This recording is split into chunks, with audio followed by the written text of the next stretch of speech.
Good morning. Welcome everybody to Sunrise Stroll and Chat. But where's the sun?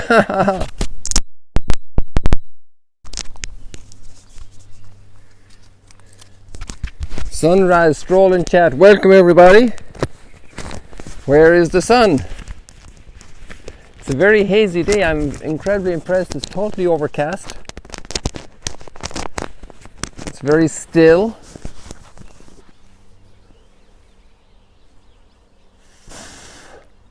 When you can't see, listen.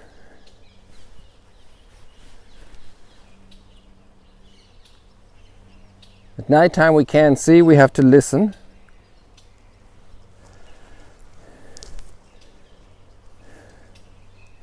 When Saul was struck blind on his way to Damascus, he had to listen. Listen to, what was his name? Ananias. How we need to learn to listen when we can't see. Look, it's even cloudier over here. You can barely see Tiberias. When we can't see, listen. Hey, that's a great line, isn't it? Write it down. Ooh, there's the sun. I can't believe it. It just came. Watch. It's red. Because of the cloud, probably. Let me see. Where is it? Oh, it's underneath that branch hanging there in the middle. Oh, there you have it. Look. In all of the grey, a little smile, those red lips of God's love. Isn't that amazing, people? That's the sun. Come on, people, wake up. Good morning. Open your eyes. This is amazing. This is a big surprise. I didn't know what was going to happen today. I need to open the chain and get a little closer. Even though it's 93 million miles away, I don't want to lose view. There we got where the sun. Hold on there, people. Hold on. I want to get close enough to the chain. You can't see, listen. You see the sun is right there behind that red leaf in the middle of the screen. Look at that, people. That's where the sun is, people. It's rising. Look at that little red leaf. Oops, sorry about that. There, that's the sun. Let me show you more. I'm going to open up this little chain here in a second, so just bear with me. Bear with me, people. Good morning. Welcome to Sunrise Stroll and Chat at the Sea of Galilee. It's a very unique morning. It's different. It's very hazy. And the sun is very late coming out to public viewing.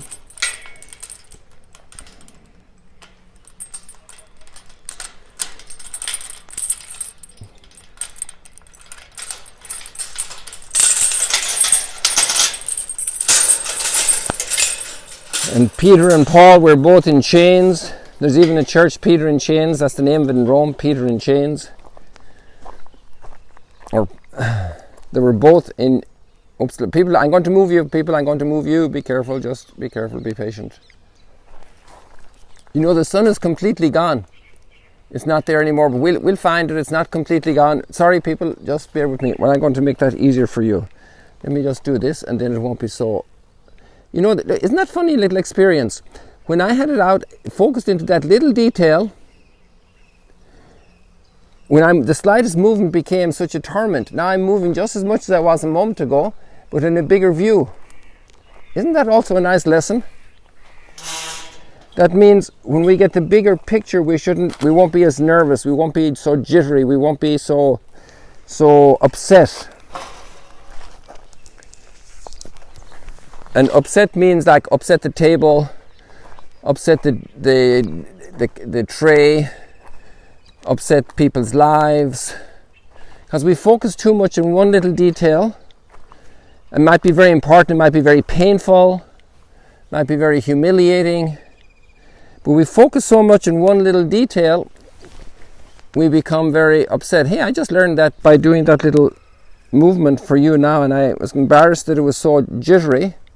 But it was because I was focused in on that one leaf where the sun was rising, and then the cloud swallowed it up. It's the same place we're looking at, people. Those are the same leaves up there, look. And actually the leaves we were looking at a moment ago over here, So I think it was one of these leaves here was being lit up by the sun. One of those leaves right here in the center of the screen. That's the historical leaf there, you know. And so the sun was behind it, and this cloud swallowed up the sun. Hey people, I think we need to pay attention to this little discovery.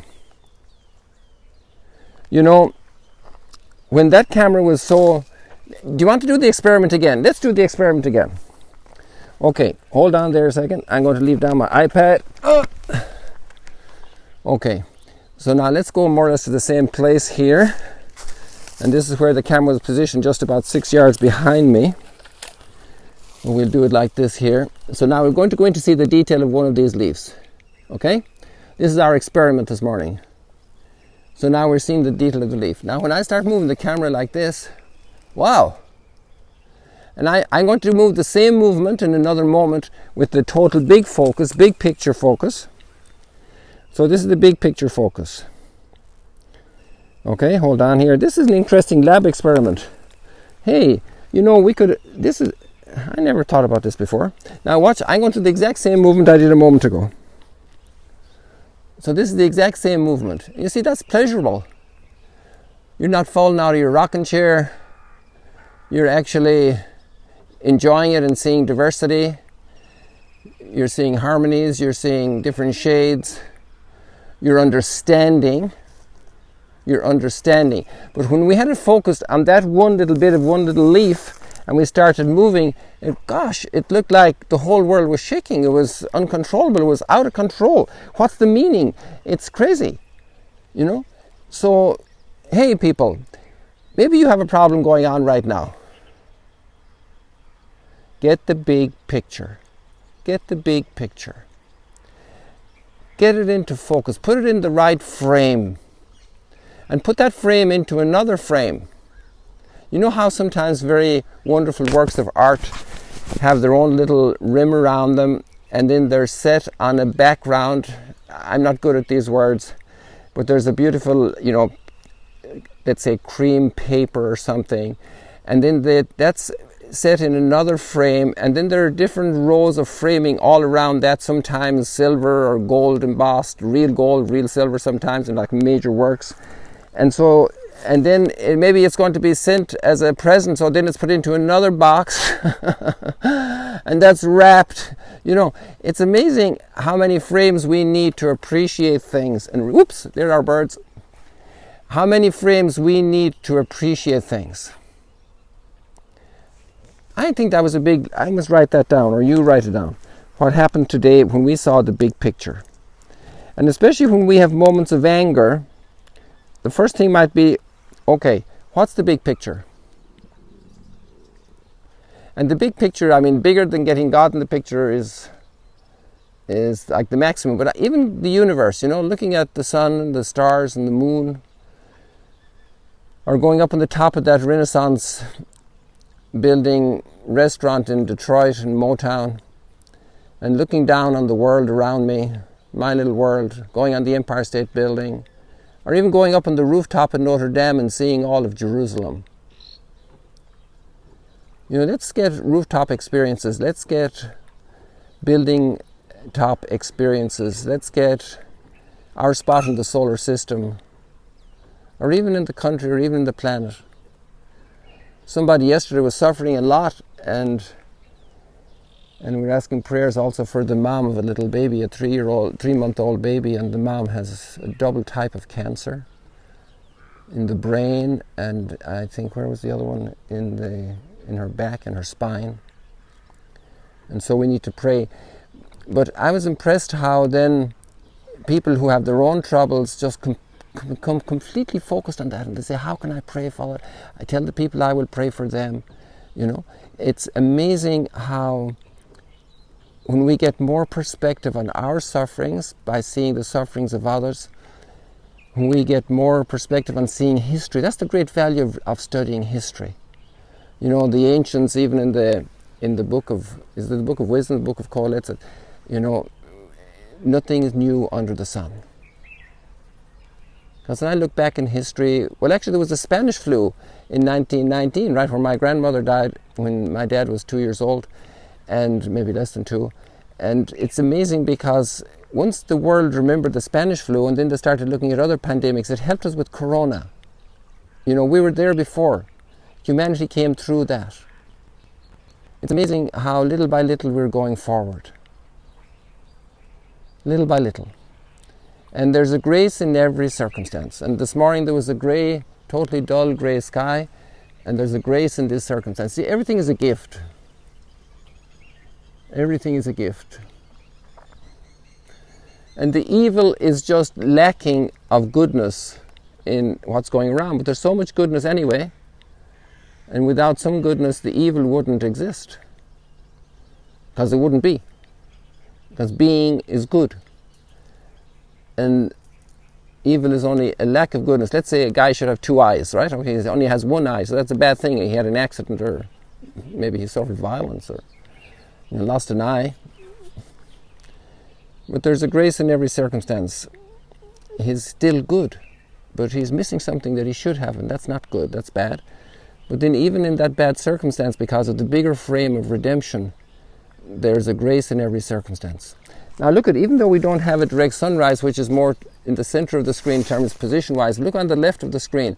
You see how that rising sun has colored the clouds in a wonderful way. Even in our cloudy days, how does the rising sun color our lives?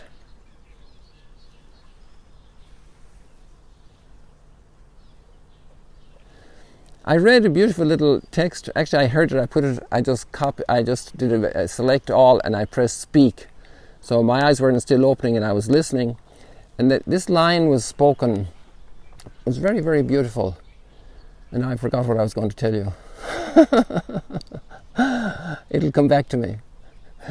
Sorry about that, people. It's this time of the morning. You know, I'm a coffee-less person for the last 37 years, so that's difficult to get the cogs working here in the brain. But I liked it light. Isn't that light nice? That's beautiful light. And there you have those boats sleepy at the dock. And that's an artificial dock. It's just plastic cubes tied together. And it works out there. Somebody actually just walked out there a few moments ago. When I was here swimming 2 years ago, I had to walk out past that last bush in the center of the screen and walk another 150 yards to touch water and another couple of 100 yards to get deep enough to swim. And look where the water is now. I can swim right here. Right here. You hear those crows?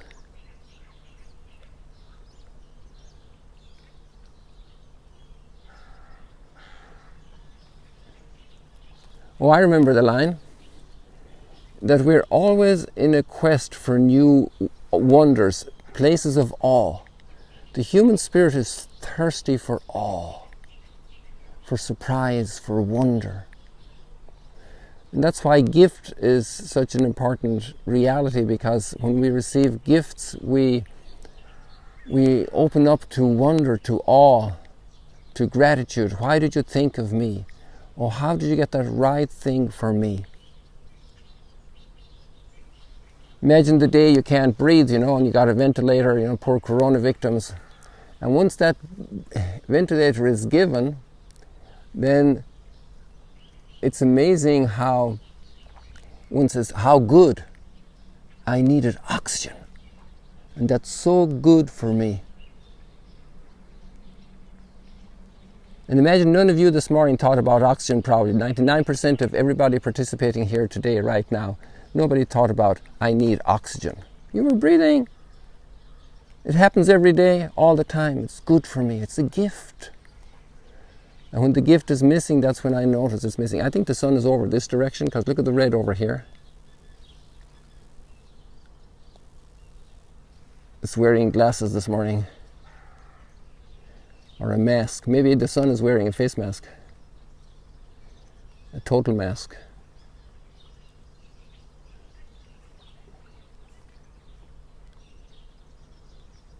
So the light of the sun is definitely hitting that red spots there, but I'm not sure if it's the sun itself or how close it is, but maybe that's a spot we can keep an eye on where the sun might come. Today is a very big day, folks, and It's a very, very big day actually. And it's an amazing day. About 2 tough men who were through this area. Very tough guys. You know. Tough guys are great for tough situations, but tough guys are very uncomfortable when they're coming against us. We get very uncertain, very scared. And there's lots of tough guys around, at least they look tough on the outside. And they behave tough. And there were 2 tough guys here, and their names that you can recognize. It's not a strange name, you know. Peter and Paul. And the 2 of them were keen on using the sword. Peter pulled it out in Gethsemane. And he sliced off the ear of that high priest servant. And then Paul was going to Damascus, which is just up over there, guys. Damascus is like, okay, that's where the sun is coming right now. And the lights are coming as rays there. That's really beautiful. But I don't know if the camera can pick it up for you. But those are rays that are coming down. I noticed them. So, but way up there to the left where we had that other light, up there, that's Damascus direction, people.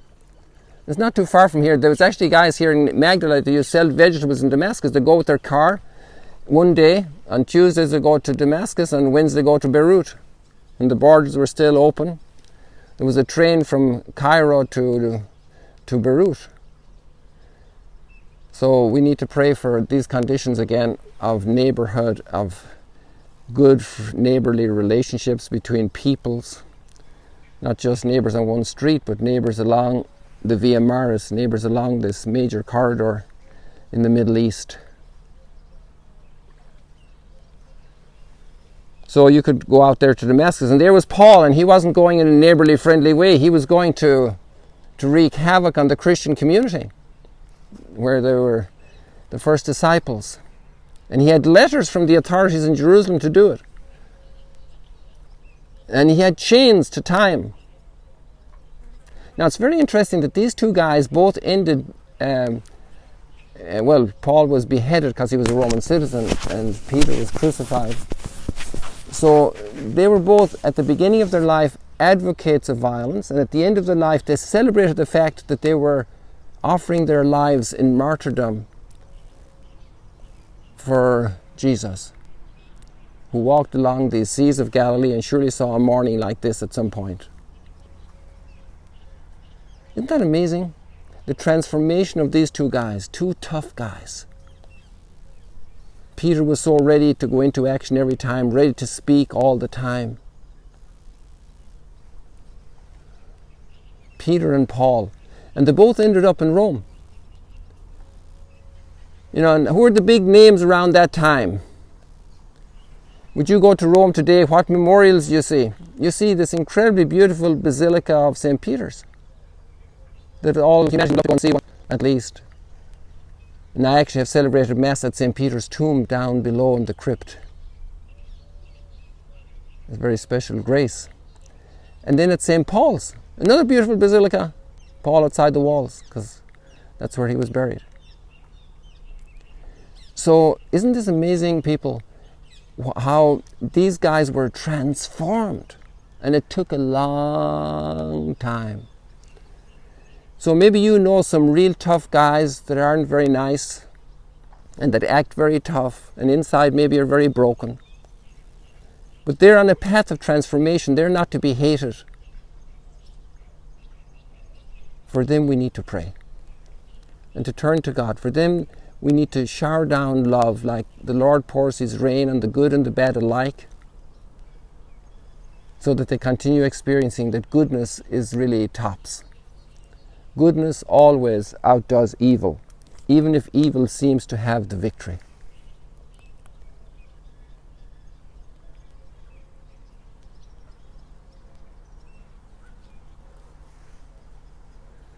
And that's why we make really a big mistake when we draw conclusions from eventualities and happenings and get depressed.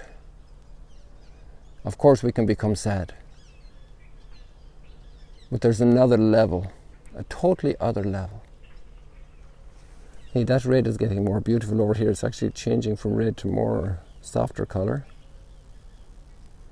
Now these are rays, but my poor little camera is not doing the job there. But there are rays coming down there right now. Rays of light coming through the cloud.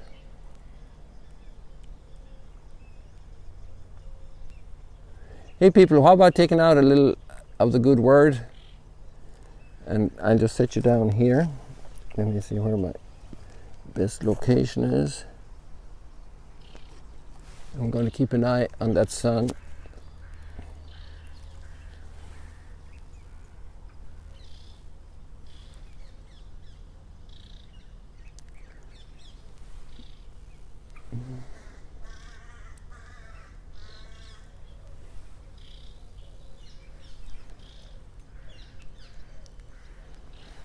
You keep an eye on that for me. I'm going to look for the text.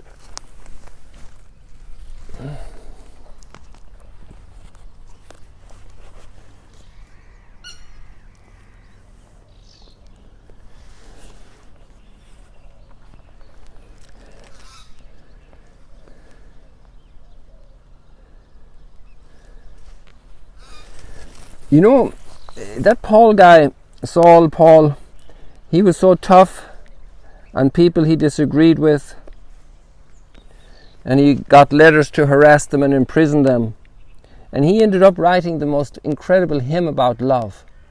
Love is patient, love is kind, love doesn't burden the other, love unburdens the other, love carries their burden. Isn't that an amazing transformation? These guys really got turned around, eh? How much we need that in our world today.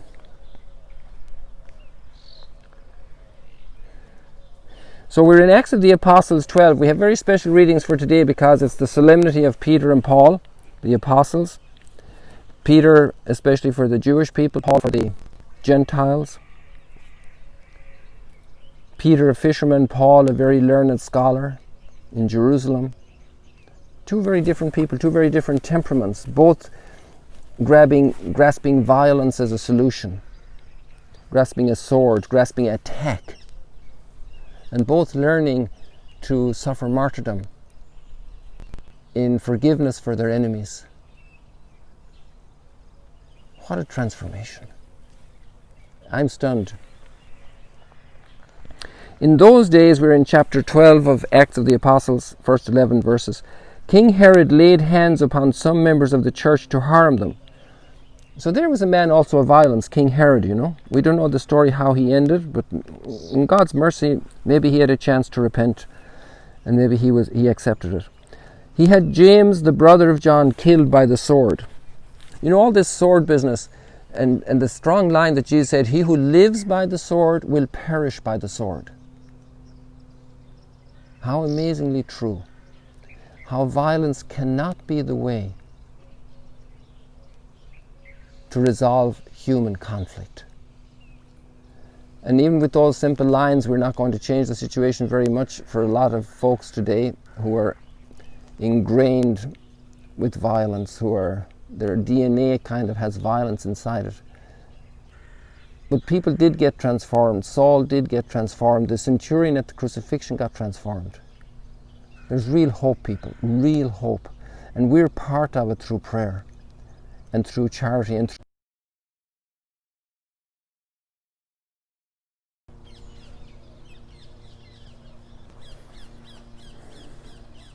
He had James, the brother of John, killed by the sword. And James was just across the lake here, people. Just actually where those lights, that red light's coming down is where James and John are from. Right over there.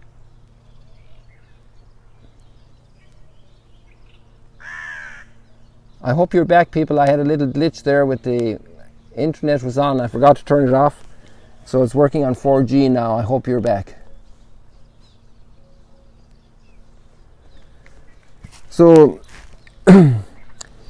he had James, the brother of John, killed by the sword, and when he saw that this was pleasing to the Jews, he proceeded to arrest Peter also. It's funny, it was pleasing to the Jews because Peter and John and James are also Jews.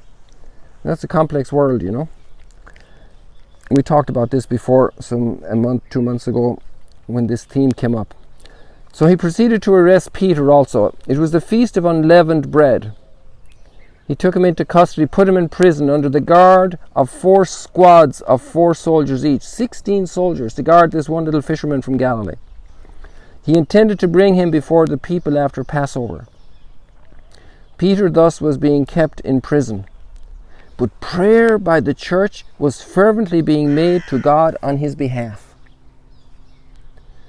On the very night before Herod was to bring him to trial, Peter, secured by double chains, was sleeping between 2 soldiers, while outside the door guards kept watch on the prison. Suddenly the angel of the Lord stood by him.